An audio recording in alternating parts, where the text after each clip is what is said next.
Alright, let's see if we can't get this quilt done. Now, this is the only corner that I see. It's kind of like, on the skinny side right here. But I'm going to go ahead and do what I think. And I think this will be the last video. So, what I'm going to do is I'm going to cut this down to 2.5 all the way around, and I'm going to cut this down to this size to fit this blue, and then that way we can take what we have and turn it over to do the binding. Alrighty, let's get back busy. Let's get this right here part done.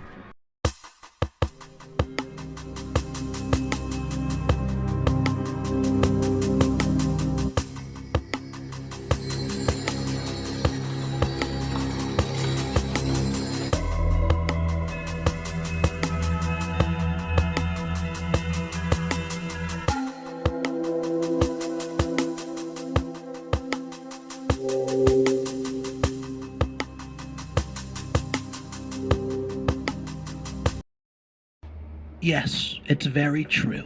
My mother, she passed away years ago, and my father remarried to this woman. It's a story for another day. But what I'm coming here today is because my stepsister. My father wants me to be a bodyguard for her, because apparently she's getting bullied in school. But here's the thing, I don't know anything about her. I don't even know if she's a good person. I don't even know if these bully allegations are true, or maybe she's the bully.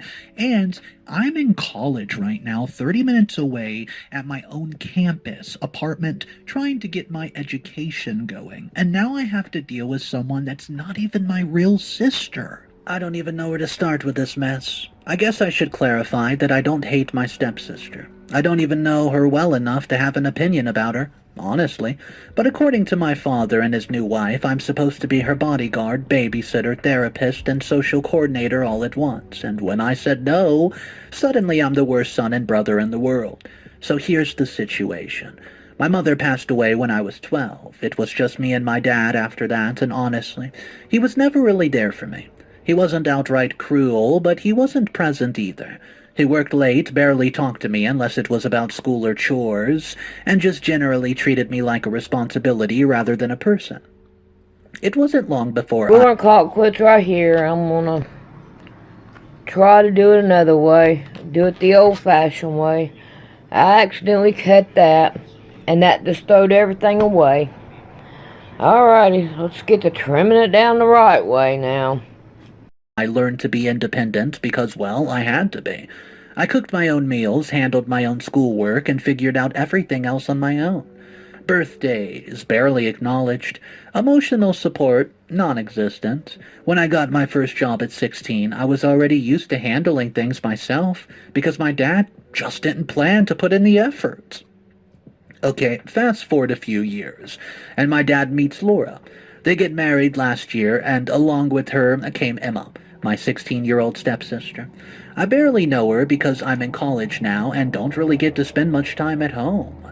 But from what I've been told, she's been through a lot. Laura keeps saying Emma was badly bullied at her school, which led to some kind of emotional breakdown, and she doesn't talk much, doesn't go out, and has trouble making friends.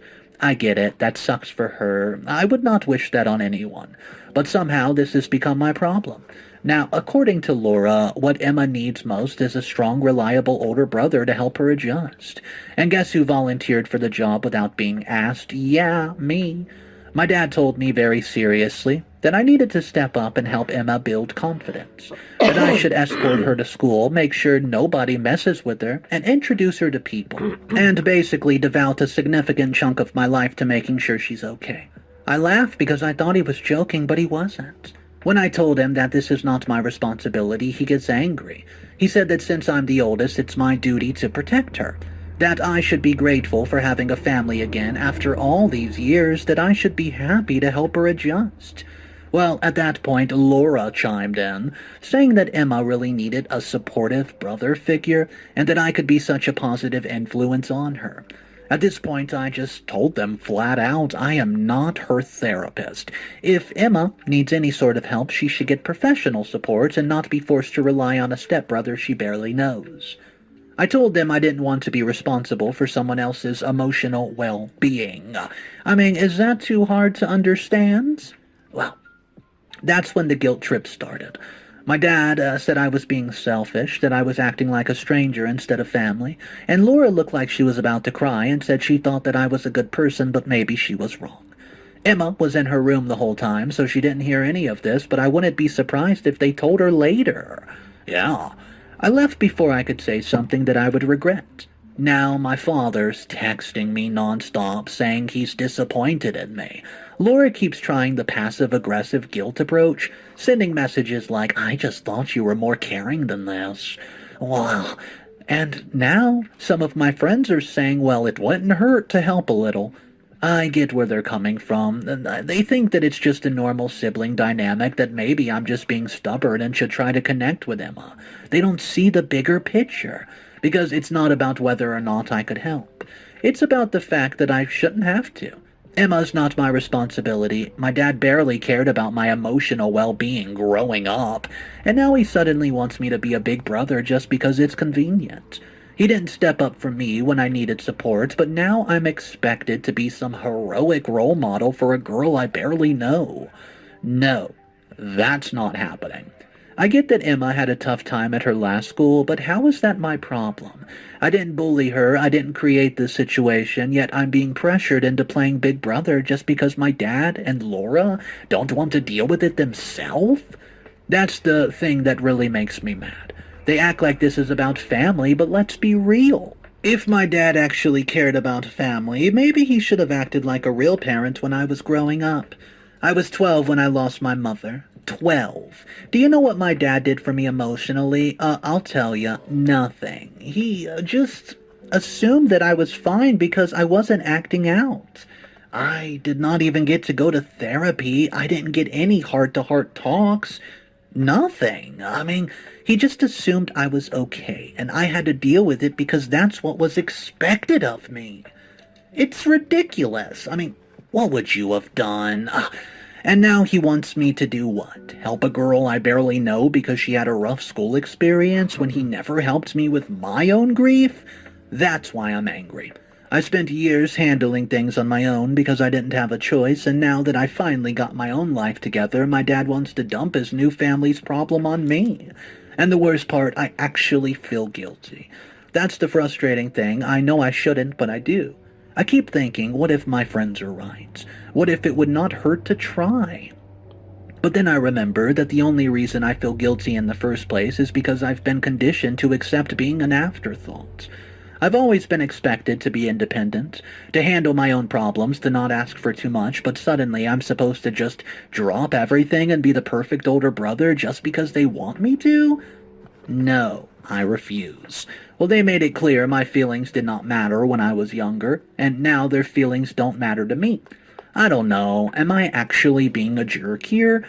Some people are making me feel like I'm overreacting, but I just don't see why this should be my problem.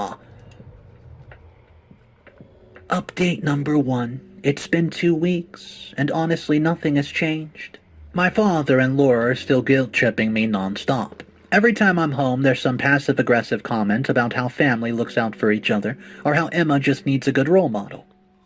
It's gotten to the point where I can't even sit in the living room without Laura sighing dramatically and muttering something about how sad Emma is, or how she wishes I would just give her a chance. My dad keeps bringing up how hard he worked to provide for me, as if that's somehow justifying dumping this responsibility on me. The irony is that sure, he provided financially, but emotionally, he was never there. He never had heart-to-heart talks with me, never checked in on how I was coping after my mother passed, and never made an effort to bond with me. He made sure I had a roof over my head, but when it came to actually parenting, he just didn't do it. It's that simple. He did nothing. Well, now, all of a sudden, I'm expected to step up as a big brother and caretaker for a girl that I barely know. I don't know if Emma even knows the full extent of what's happening so far. She hasn't said a word about it, and honestly, I don't know if that's a good thing or not. Maybe my dad and Laura have not told her how much they're pushing this onto me. Maybe she actually believes that I don't like her. Either way, she hasn't approached me, and I haven't approached her. Not out of malice, I just genuinely don't have anything to say to her. And honestly, I barely existed in that house anymore. I stay out of it as much as I can. If I'm not at work, I'm at a friend's place or on campus, even though my university is just a 30-minute ride away. I come home late, crash in my room, and leave early. My dad's starting to notice how much I'm avoiding home, and it's only making him more aggressive about trying to force me into the role of a big brother. That's why I've been seriously considering moving out. At first I dismissed the idea. It didn't make sense. My university is nearby, so getting a dorm felt unnecessary and wasteful. Why spend money on rent when I have a free place to stay? That was my mindset before all this, but now it's starting to feel like my only escape. I've been looking at a student accommodation, even though the thought of spending money on rent makes me sick. I worked hard to save my money, and now I might have to drain it just to have peace of mind. The only problem is that moving out means picking up more hours at work. I already work part-time to cover my personal expenses. Food, transportation, books, but rent would eat into my savings fast. If I go through with this, I'll have to increase my hours, which means less free time, less sleep, and probably more stress. And the worst part, I don't think my dad will even care that I'm struggling. I doubt he'll ask me if I'm okay. I doubt he'll offer to help me out, even though he had no problem helping Laura and Emma settle into this house like royalty. Now, if I leave, he'll just see it as proof that I'm the selfish one. The anger I feel over this is so unreal. It's not just about him pushing responsibility onto me. It's about the fact that he acts like I owe him something. Like I should be grateful that he raised me, even though he only did the bare minimum. The way he talks, you would think that he had sacrificed everything for me, when in reality I raised myself. I handled my own grief, and I became independent because I had choices of nothing. And now he wants me to be emotionally supportive, a big brother that he never was for me. Anyways, that's what makes me mad the most. I think what makes this even harder is that part of me still feels guilty.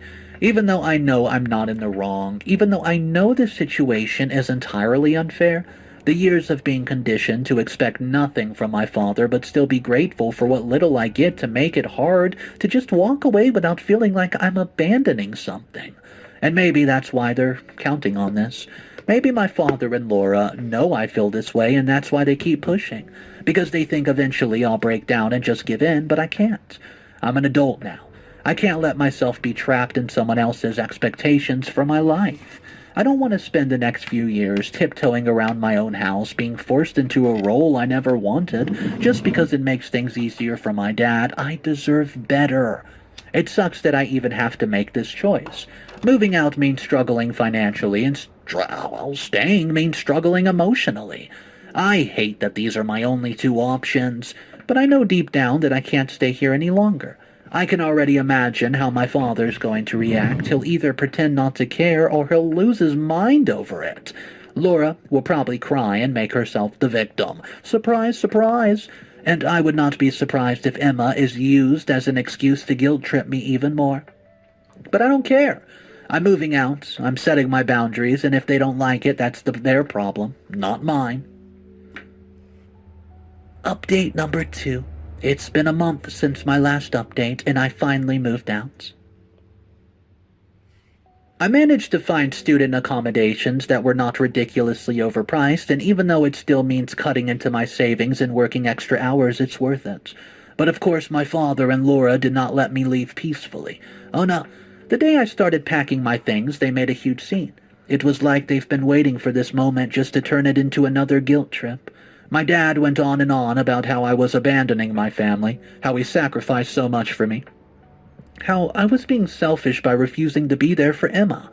Laura was crying, saying she thought that we could have been a family, that I did not even give them a chance. And then, surprisingly, Emma stepped in too. She actually apologized to me. She told me she was sorry that things had gotten this bad and that it was her fault for causing problems between me and my dad, and that she never wanted me to feel like I had to take care of her. She said that she knew that she was a burden, that she knew she was damaged, and that she had wished things had been different. At that moment, I didn't even know what to say. I just kind of stood there, staring at her while my dad and Laura immediately latched onto her words. Yeah. Suddenly, I wasn't just the bad son who refused to help his stepsister. I was now the evil villain who made a traumatized girl feel guilty enough to apologize. My dad went off saying, "Look at what you've done. She's blaming herself because of you." Laura was sobbing, saying Emma had been through enough and I was making it worse, and they turned on me so fast, using Emma's apology as ammunition to make me feel even more like the bad guy. At the time, I just rolled my eyes, grabbed my stuff, and left. I wasn't about to let them guilt-trip me into staying, but looking back, I'm realizing something. Emma was not just apologizing, she was manipulating the situation. I don't want to be that person who assumes the worst about someone, but after thinking it over, I can't ignore it. Emma's words were not just random apologies, they were carefully chosen to fuel my dad and Laura's anger towards me. She made herself sound like a helpless victim, like she was some fragile, broken thing that I was walking away from, and it worked. Her words gave my father and Laura more reasons to attack me, to paint me as, the heartless, ungrateful son who abandoned his poor little traumatized stepsister. The worst part, I almost fell for it. If I had not already been so fed up, if I had not already been set on leaving, I might have actually caved. I barely know Emma, but now that I'm looking back at everything, I realize she's actually very good at using her trauma to get what she wants. She plays the helpless, broken girl when it benefits her, and people fall for it hook, line, and sinker, and I don't doubt that she learned that from Laura. I really didn't want to think badly of Emma. I tried not to let my resentment towards my father and Laura extend to her, because she was never directly part of the problem. But now, I'm so glad I got out of that house. I feel free.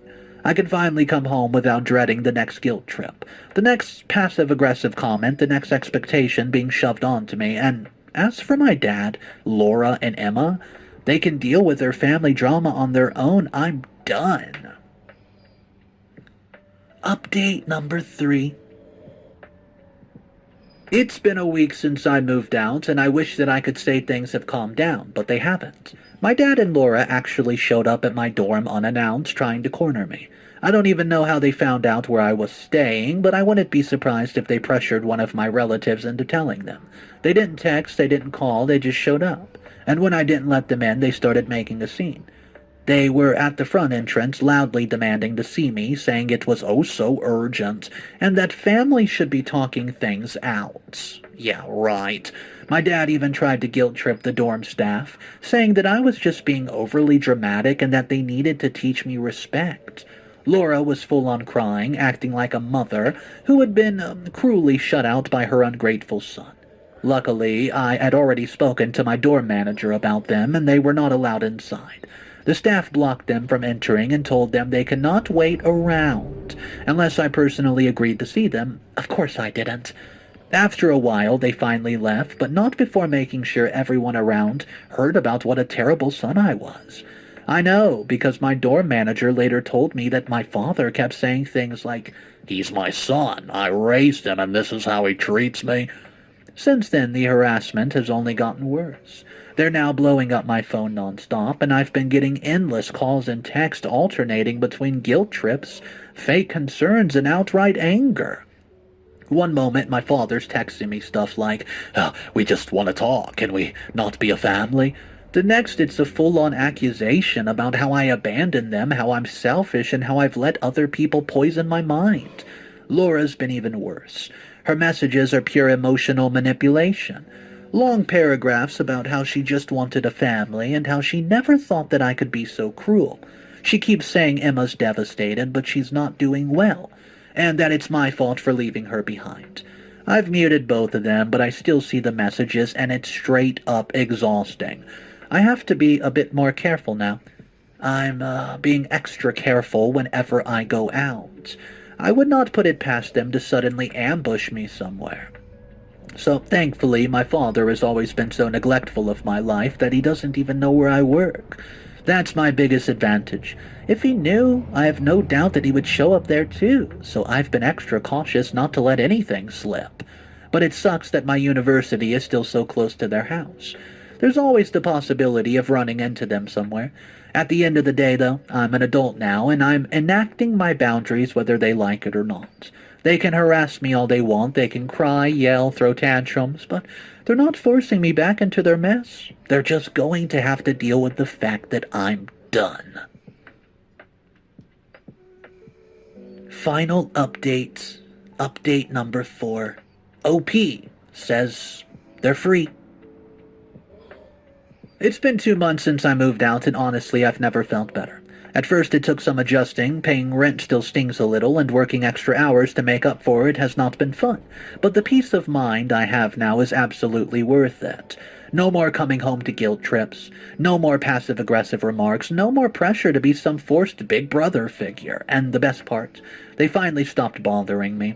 A few weeks after my last update, the one where they showed up at my dorm unannounced and caused a scene, the calls and texts just stopped. At first I thought maybe they had just given up, but oh no. They had their own mess to deal with. Turns out my gut feeling about Emma, oh, I was right. She wasn't just a victim of bully at her last school, she was the bully. Apparently a bunch of old classmates came forward to expose her. Someone from her previous school started sharing screenshots of messages and group chats, and heck, even some voice recordings of her saying some really awful things about other students. She had spread rumors encouraging people to exclude certain classmates, and even laughed about making others cry. Suddenly, that fragile, traumatized girl my father and Laura had been bending over backwards to protect was not so innocent. The school caught wind of it, and it did not take long before Emma completely shut down. She refused to go back to school and started demanding a transfer. Laura, of course, immediately gave in and started looking into other schools, and my father, he's finally learning how to actually parent a child. Too bad he never did that for me. Now, instead of bothering me, they've been too busy handling the disaster that is Emma's reputation. Laura has been scrambling to fix Emma's image, insisting that she was just a troubled girl who would act out because of trauma, but nobody's buying it. Meanwhile, my father, who never put in the effort to actually be there for me, is now forced to deal with his kid's problem instead of pawning them off to someone else. I'd be lying if I said I didn't find it just a wee bit funny.